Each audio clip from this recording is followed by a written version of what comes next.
I'm Nate McGaha, Executive Director of Arts North Carolina, and this video is Advocacy 101. We're going to review the basics of arts advocacy and talk to you a little bit about Arts North Carolina and who we are and the work that we do. Now, Arts North Carolina has a mission of uniting people and communities to strengthen and celebrate a creative North Carolina and a vision of a vibrant North Carolina where the arts are embraced by all as indispensable. Now, those are great and lofty goals, and they do guide our work, but it doesn't really tell you exactly what we do. A big piece of what we do is work for public funding and policy for nonprofit arts organizations, and to a certain extent, creative economies, creative industries, and creative workers as well. We also work to advance public funding and policy for comprehensive arts education. And I'm going to talk a little bit more about how we accomplish that and what we mean by comprehensive arts education. Now, first, Arts North Carolina is a 501c3 nonprofit, and we're North Carolina's only statewide arts advocacy organization. We are primarily funded through organization membership dollars, as well as some individual donations. And most of those organization members are nonprofit arts and culture organizations from across the state of North Carolina. We do also receive funding from the Creative State License Plate Program. You can actually, if you go to the creativestate.org, you can find out more information and then go through the North Carolina Department of Motor Vehicles to get the Creative State license plate. It costs $30 a year that you just pay with your registration.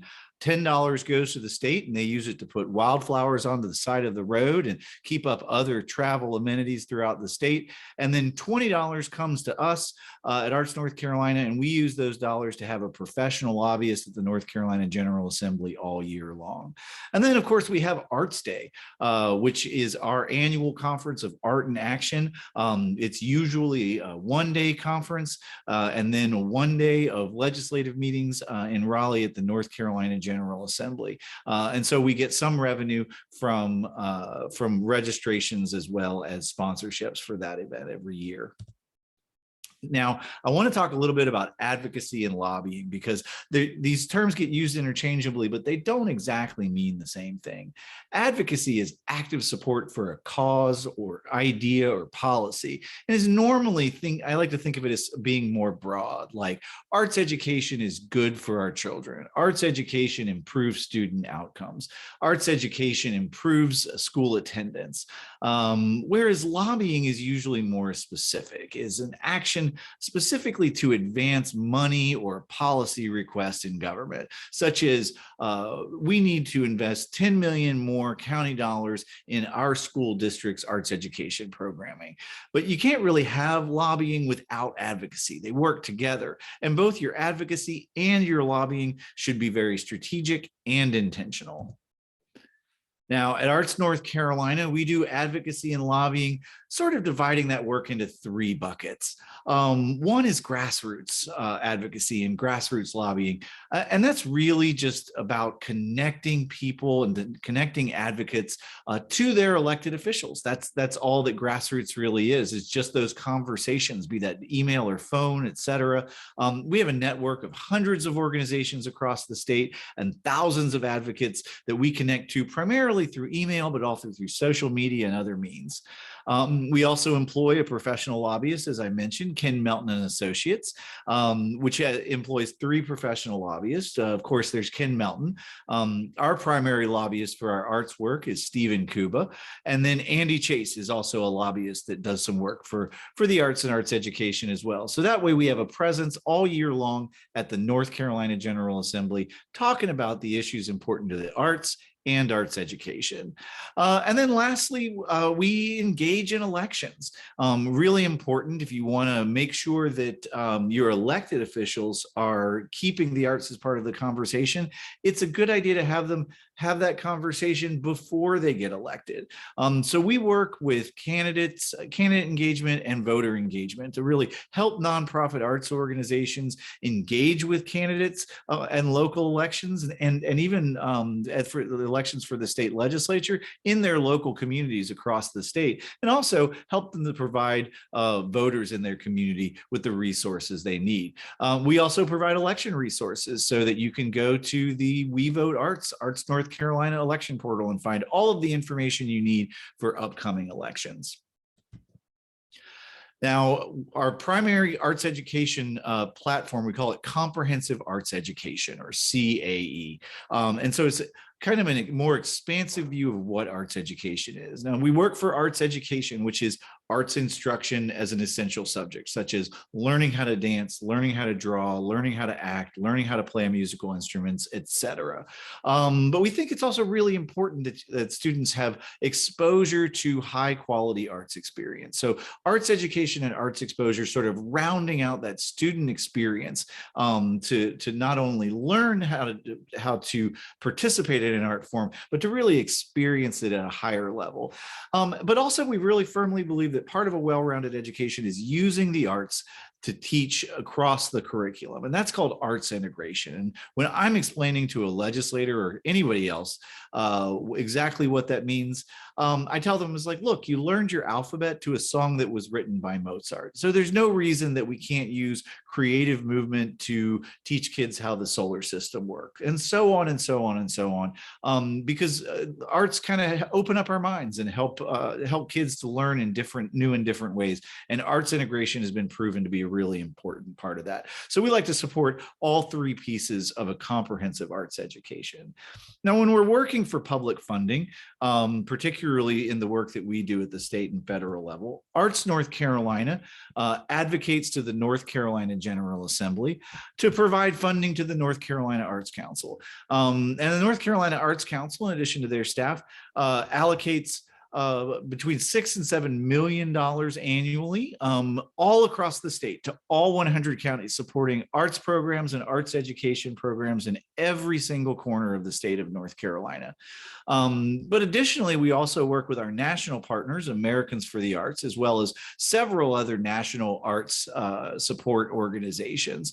And we all work together to advocate and lobby to the United States Congress, particularly our North Carolina representatives in Congress, for funding for the National Endowment for the Arts, as well as the National Endowment for the Humanities, Institute of Museum and Library Services, Corporation for Public Broadcasting, and really all of those federal cultural agencies. Now, 40% of National Endowment for the Arts funding goes to state arts agencies. So over $1 million comes from the NEA, goes directly to the North Carolina Arts Council, which is then directly granted out to artists and arts organizations all across North Carolina. But then additionally to that, between $500,000 and sometimes up over $1 million of federal dollars through the National Endowment for the Arts are granted directly to arts organizations in the state of North Carolina.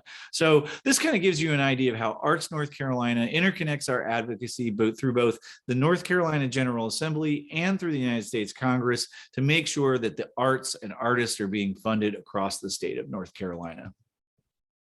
Now, in the North Carolina legislature, the budget process is relatively simple. Every 2 years, the Senate and House will take turns as to who starts the process, and then they will create a budget for a 2-year period. There's a smaller subcommittee, and in both the House and the Senate, that's called Appropriations, Agriculture, Natural, and Economic Resources, which we call AGNR for short. And that's the subcommittee that starts the work of deciding the funding for the North Carolina Arts Council and their grant programs. Once they make their recommendations, that gets passed on to the Appropriations Committee, to the larger appropriations, or in the Senate Appropriations / Base Budget Committee, that creates a recommendation for the entire budget. And then that would go to the Senate floor if the Senate was the first chamber that would be working on it in any given year. And then the process would go over to the House of Representatives, where the entire process starts over. Now, within that, there's 170 legislators, 120 in the House of Representatives, 50 in the Senate, in the state of North Carolina, but yet we don't focus on all of those because there's really a relatively few that make these decisions directly to the arts and the arts funding of the North Carolina Arts Council. Now, that's not to say that if your legislator isn't one of those 7 legislators in the Senate or 15 legislators in the House, that they aren't important, because they have conversations with those legislators, and they will have conversations about different work and different committees that maybe your legislator is in. So it's really important to talk to your representative specifically, but Arts North Carolina really focuses on these 7 legislators in 19 counties in the Senate and 15 legislators representing 25 key counties in the House. Now, if one chamber through this process, say the House and the Senate, give us different amounts for what they want to fund, kind of going from apples to oranges, then they assign a conference committee, right? A smaller group of legislators from both the House and the Senate that get together, and eventually they come to an agreement. And oftentimes, if the 2 amounts for one funding source aren't the same, then oftentimes it will end up being somewhere in the middle, which is my way of saying apples plus oranges equals bananas. Or maybe they don't come to agreement, or maybe they do come to agreement and they pass a budget and then the governor vetoes it. But all that being said, in the state of North Carolina, if they don't manage to pass a budget, the state just reverts to whatever the recurring items were in the previous year's budget. But if the governor vetoes it, the House and the Senate with a 2/3 majority can override that budget and then pass and then pass the budget that they agreed upon. Now, one of our most powerful tools at the North Carolina General Assembly is a group of legislators called the Joint Caucus on the Arts and Arts Education. And this is really a group of legislators that have come together to say that they want to meet to learn more about the economic, educational, and civic impacts of the arts industry in the state of North Carolina. And you can go to the Arts North Carolina website to see if your specific legislator is a member of the Joint Caucus on Arts and Education. And if they're not, you can encourage them to join onto this group so that they can learn more about the arts. It's not a promise to always vote for the arts, but it does show an interest. And they just have to reach out to one of these 4 chairs. And you can see we have a Democrat and a Republican in both the House and the Senate.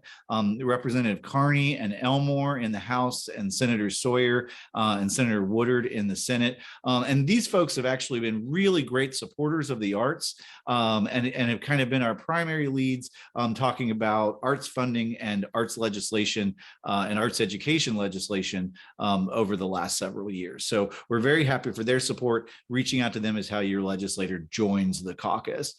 You can see that we have 33 caucus members in the House and 20 in the North Carolina Senate. Pretty sizable margins of each chamber you can see there, with 28% of the House as a member and 40% of the Senate. Pretty even split between Republicans and Democrats in the House. And then in the Senate, we have 12 Republicans and 8 Democrats that are members in that chamber. So real bipartisan support for the arts and the Arts Caucus in the North Carolina General Assembly. And Arts North Carolina, our goals for the caucus is to make sure that those members have a deeper understanding about the economic impact and the real value of the arts across the entire state. Specifically, more recently, talking about the impact of the pandemic and the recovery efforts that we've been going through, and more generally, the nonprofit arts sector, as well as the broader creative industries. We spend a lot of time working with the North Carolina Arts Council to make sure that those caucus members know what's going on with that state agency, and that they understand the grant programs and how they really affects the arts across the state, as well as the other programs and services of the North Carolina Arts Council. And we also talked with the caucus about arts education, the comprehensive arts education that I was talking about earlier, as well as making sure they're really aware of the student outcomes and the impact that arts education is having on the broader public education space in the state of North Carolina. So to give you a little bit idea about some of the accomplishments Arts North Carolina has been able to achieve. So what all of this work and how all these things come together, exactly what do we get out of this? Well, in 2021, the state legislature passed a budget that included $15 million for nonprofit arts organizations from American Rescue Plan Act funding, from federal funding that had come to the state of North Carolina, which was a really big win. And then also in that same budget, in that same 2-year budget, they added $1 million in for grassroots grants programs. So that's taking a $3 million program to a $4 million program. So a big investment there. Then back in 2020, some North Carolina CARES Act funds that were federal funds. 9.4 million went out to relief aid for nonprofit arts organizations at the end of 2020. It was a game changer. We were able also in 2020 to finally, after 10 years, pass the arts high school graduation requirement. So now students in North Carolina have to have at least one arts class between 6th and 12th grade in order to graduate from high school. We worked a lot with implementing and helping to translate public safety orders and working with the administration during the pandemic from March of 2020 through some of the lifting of those orders in May of 2021. We create resources for elections like the Candidate Event and Forum Toolkit and the 2022 Candidate Challenge, challenging arts leaders across the state to have events and surveys and to really reach out and engage candidates and giving them the tools and the resources they need. We've managed to help 10 different school districts pass Arts R education resolutions. So now better than 1 in 4 North Carolina students are covered under these resolutions, and their local school districts making a statement of support for the arts.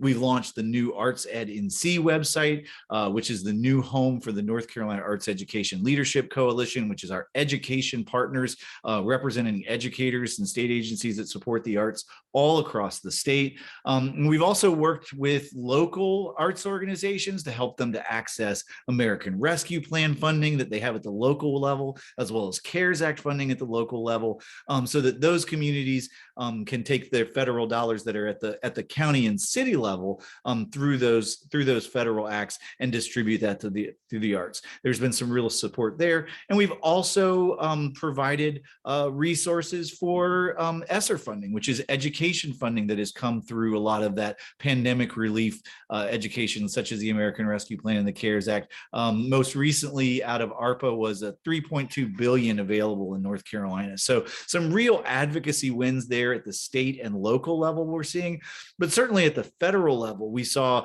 a $16 billion investment for shuttered venue operators grants, of which over $286 million has come to North Carolina to museums and music venues and theaters and dance companies, and all sorts of arts and performing arts industry businesses and nonprofits across the state.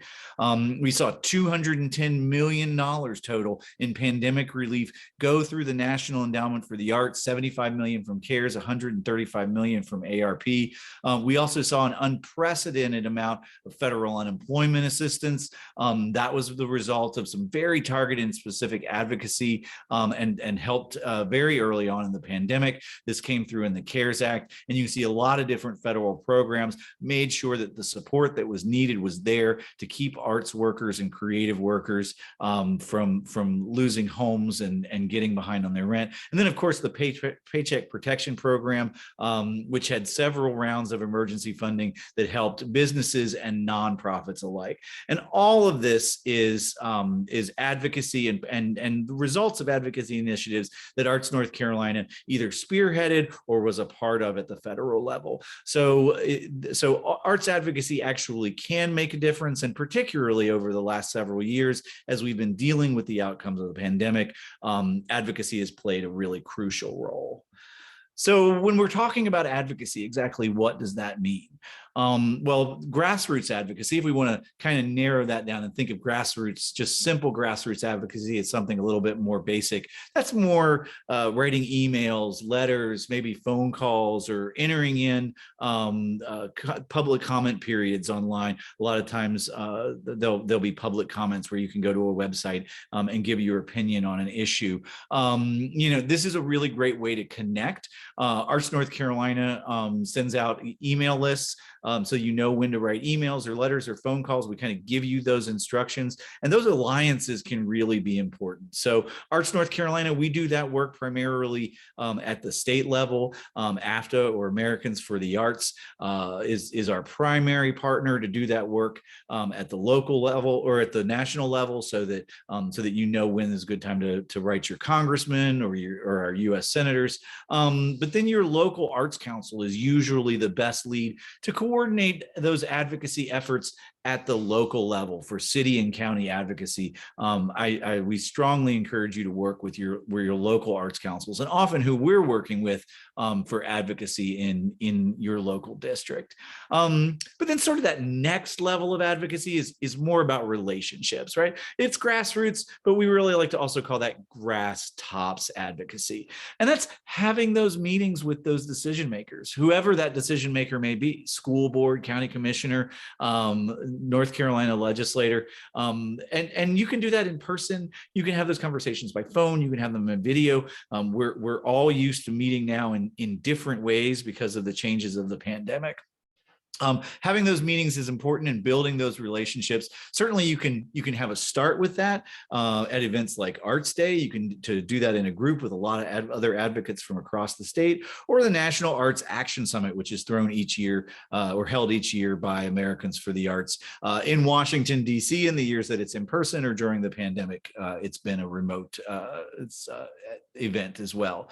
I'm going to talk a little bit more about this, but I'd like to sort of encapsulate those meetings as sharing stories, educating and explaining, and then making the ask for the arts. And that's a really good kind of three process, and I'm going to dive into that in a minute. And while you're having these conversations, just always remember, be nonpartisan, be focused on your issue and not on partisan positions. Stay positive, it's always going to be good, and stay grateful. And we'll talk a little bit more about how to approach that in a moment.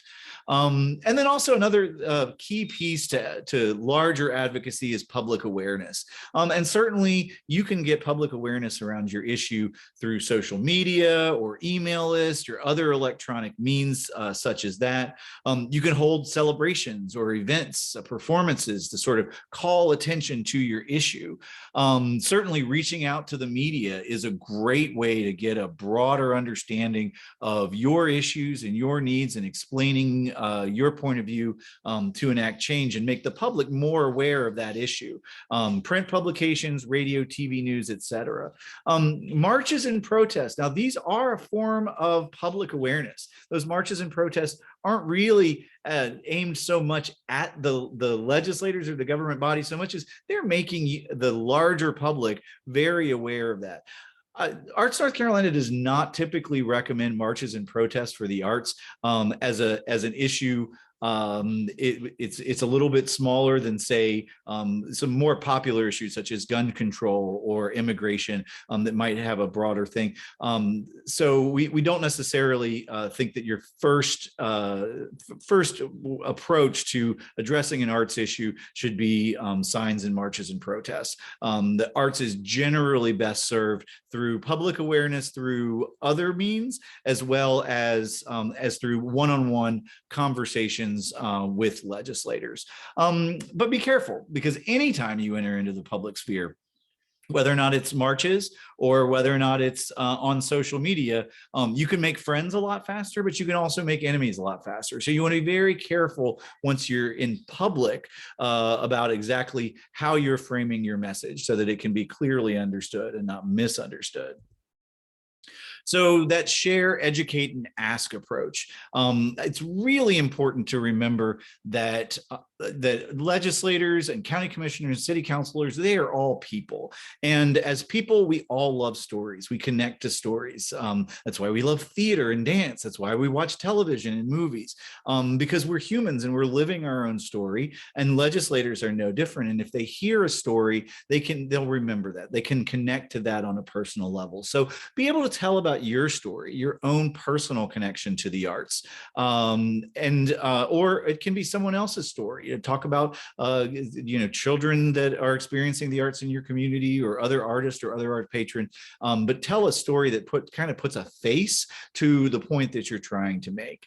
But then educate and explain. Use research, data, information, economic impact data, employment information, outreach data, demographics, all of those things that then can take that story that you told and put it into a broader context, so that we can understand that it's not just about one person and one story, that this story has a larger place in our community, that the legislature should pay attention to. And I always use the story of little Johnny, right? So if little Johnny is someone who comes from a low income background and really struggles with attendance or has a hard time in school, and let's say little Johnny then gets heavily involved in band, and he is able to connect with playing his instrument, and maybe he's a saxophone player, and he all of a sudden he wants to come to school every day because he wants to get his hands on that saxophone.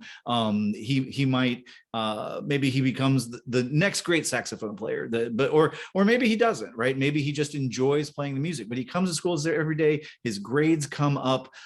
He gets through high school, and he goes on to college, and maybe he becomes a mayor, maybe he becomes a lawyer, maybe he becomes a famous saxophone player. But the thing is that the arts were key to his success. But then, that's a great story. Maybe the legislator hears that story, but then remember to put that into context and say, yes, little Johnny is great, but all kids who are from low economic backgrounds that are involved in the arts over 4 years of high school are 5 times less likely to drop out. They are also twice as likely to graduate from college, and they score 100 points higher on their SAT. So that really makes sure that the legislator understands that little Johnny's story is actually every little Johnny story and every little Jane's story, and puts it into that greater context. And lastly, make sure you're making that ask for the arts. So don't just have a meeting with advocacy, but move into that lobbying and make that specific request, whether or not that's an investment of funding or a change in policy, or even just to follow up for another meeting so that you can continue that conversation. But there should always be an action that you're asking your elected representative to take to help advance your cause.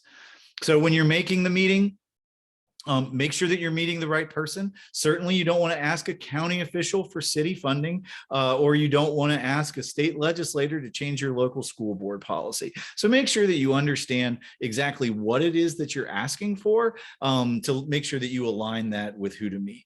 Now, of course, I will tell you there's no wrong time to meet with your elected representative.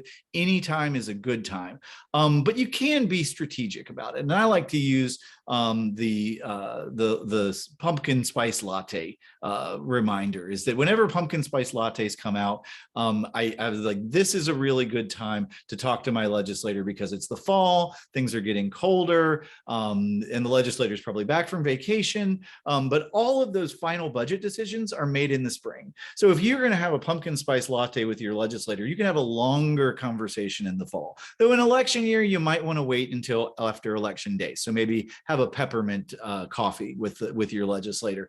But having that longer conversation and really building that relationship in the district. And then when you come back to them, come to Arts Day in the spring or some other conversation with your city or county official, then they'll remember that longer conversation earlier in the prior year. And then you'll remind them as they finalize the budget about your needs. So kind of a 1-2 punch. But really, like I said before, there's truly no wrong time to meet. Scheduling a meeting is just like any appointment. We have video resources to sort of help you through that process at the Arts NC website. You do have to be polite. You want to always have a great relationship with those legislative assistants at the General Assembly, I can tell you, and be positive, but you might have to be persistent, because legislators and really government officials of all stripes are very busy. They have other jobs in addition to being public servants, and they have a lot going on. So you might have to call back several times or send several emails in order to secure that appointment. But just continue to be persistent and continue to be polite. When you take that meeting, keep it simple, like we just talked about. Share those stories, educate and explain, make that ask for the arts. Try and stay inclusive, right? Remember that the arts are for everyone, and don't put it in terms of partisanship. You want to talk about how the arts are really impacting across all sorts of divides across the community, and stay positive, right? Just be for the arts. Don't be against other things. Make sure that you're always kind of keeping a positive tone when you're speaking to a legislator, and try and stay positive even in the unlikely event that your legislator might take a more negative tone towards what you're talking about. When you're done with the meeting, make sure you thank that official, right? So thank them on their way out the door for their time and for their service. When you get back to your home or to your office, handwritten note is always best. It might it'll come as a physical piece of mail. It might sit on the desk. It'll have a nice picture. It kind of brings a warm feeling to your heart when you receive that handwritten note. A letter can be great as well. Maybe you met with a lot of different legislators or a lot of different county officials. You want to write one letter out and then just change the names. Perfectly understandable. That still gives you that physical piece, something that shows up, might sit on the desk for a few minutes and kind of have that physical representation to remind folks of the meeting. But if you have to do email, obviously emails get deleted pretty quickly, but it's better than nothing, because you really want to make sure you say thank you. Emails, though, really are great for before the meeting, to make sure that any materials or information you want get to the legislator ahead of time, as well as following up after the meeting, so they have those materials readily available, and also to remind them about the conversation you had with them.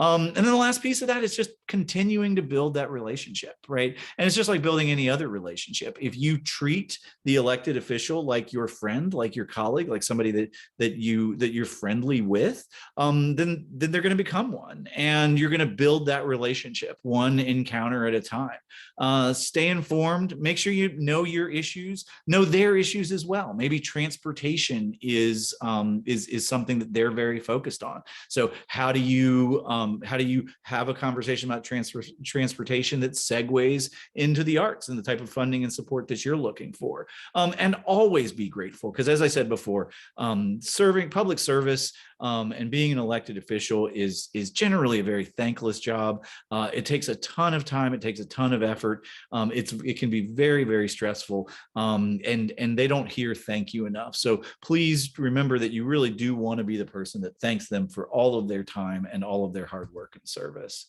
So to wrap up, to kind of let's review where we've been. We ask a few simple questions about whether or not you are up for the arts.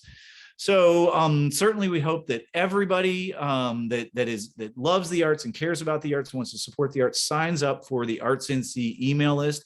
You can do that super easily at artsnc.org. We always are sending out updates on important issues that are impacting the arts, creative economy, and arts education. And we send out all those calls to action when the time is right, so you know when to email legislators. And we also have a great email tool that really makes it easy. We've already done the hard work of writing the email. You can just edit it as you want to, add your personal stories, and you don't even have to look up your legislators, just a one-click button. So we're trying to help you as much as we can with that email list, so you have the information and the tools you need to connect to your legislators. So sign up for that. It's simple, it's fast, it's free, and it's easy. Join up as an Arts NC member. Individual memberships start at only $25. Organization memberships start at $70, as low as $70, and then they're on a sliding scale depending on the budget size of the organization. And we also invite for-profit businesses. If they don't want to be a member of Arts North Carolina per se, we have places where they can endorse us or become a sponsor of Arts Day and our work all year long. And of course, get the Creative State license plate. It's a really great way to find your car at Walmart or Trader Joe's or Target. Very colorful. You can see, go to thecreativestate.org and it'll give you all the information you need in order to order your plate. Like I said, only $30 a year to have that, and you just pay it right with your registration. And lastly, do the work, right? Speak up for the arts. Answer those calls to action on the email list when they come out. Get used to talking about the arts and why they're important to you, not only to elected officials, but in your community. But definitely have those meetings with elected officials and make those connections so that you can make the arts an issue that they are aware of and that you can be their go-to. And then certainly show up either in person or online to Arts Day. The pandemic has us doing lots of different both in-person events and encouraging online advocacy. So please check out Arts Day at artsnc.org. And it really is a great way to get engaged in the work of arts advocacy and Arts North Carolina as an organization. Thank you so very much for watching our Advocacy 101 video today. Good luck in all your future advocacy efforts for the arts. And thank you so much for your time.